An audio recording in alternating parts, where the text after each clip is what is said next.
சுதாசர்ஷனுக்கு add பண்ணிருக்கேன். இன்றைக்கி Naze பார்க்கலாங்களா? வாங்க பார்க்கலாம். இன்றைக்கி உருளைக்கிழங்கு பச்சை பட்டாணி குருமா பண்ண போகிறோம். வாங்க எப்படி செய்யணும் பார்க்கலாம். உருளைக்கிழங்கு வந்து 3 உருளைக்கிழங்கு எடுத்துக்கேன், வேக வச்சு வச்சுருக்கேன். சூடு ஆறட்டும், அப்புறம் தோல் உரிச்சிக்கலாம். வாங்க எப்படி செய்யணும் பார்க்கலாம். கொஞ்சம் கடலெண்ணெய் சேர்த்துக்கலாம். சூடாகட்டும். கடுகு கொஞ்சம்,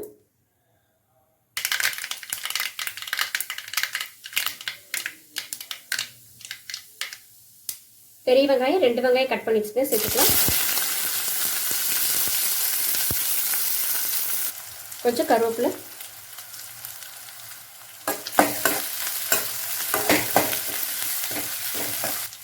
ஒரு பச்சை மிளகாய்,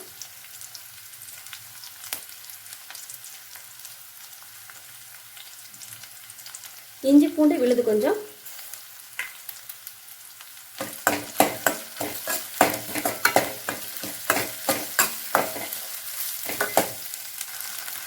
கட் பண்ண 2 தக்காளி,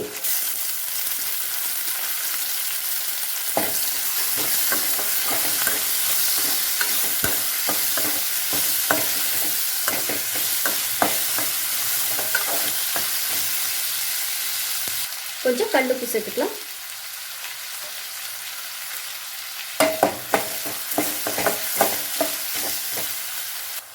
மஞ்சத்தூள் கொஞ்சம், தனி மிளகாத்தூள் கொஞ்சம். உங்கள் காரத்துக்கு ஏற்ற மாதிரி நீங்கள் மிளகாத்தூள் சேர்த்துக்குங்க.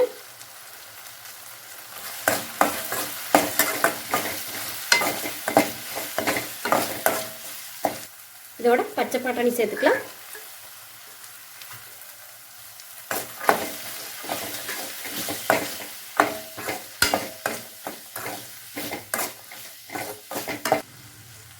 தண்ணி சேர்த்துக்கலாம்.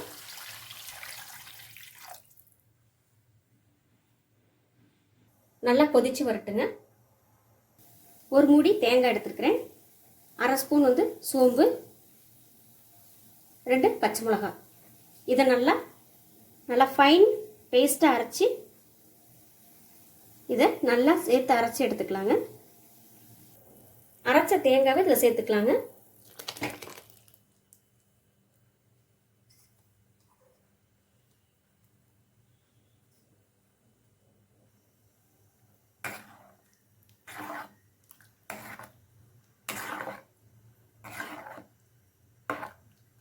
இது நல்லா பச்சை வாசம் போகிற அளவு நல்லா கொதிக்கிட்டுங்க.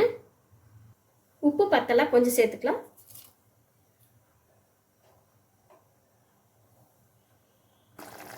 வேக வச்ச உருளைக்கிழங்கு அதில் சேர்த்துக்கலாம்.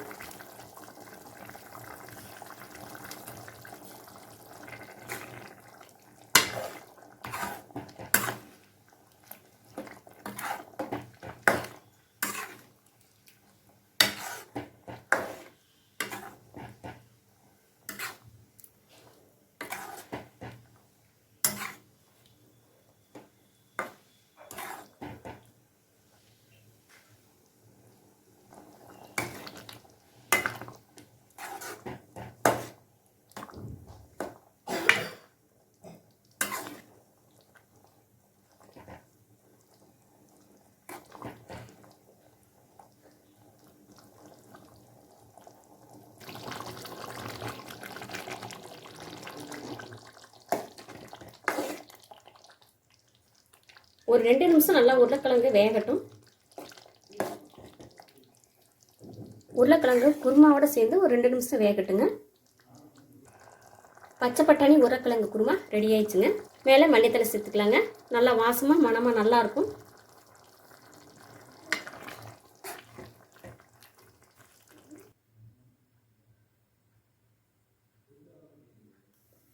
மேலே மல்லித்தலை சேர்த்துட்டா நல்லா மணமாக இருக்கும். பச்சை பட்டாணி உருளைக்கிழங்கு குருமா ரெடி ஆயிடுச்சு. நீங்களும் செஞ்சு பார்த்துட்டு எப்படி இருக்குன்னு சொல்லுங்கள். சுதாஸ்ரா சமையல் பார்த்ததுக்கு ரொம்ப நன்றிங்க.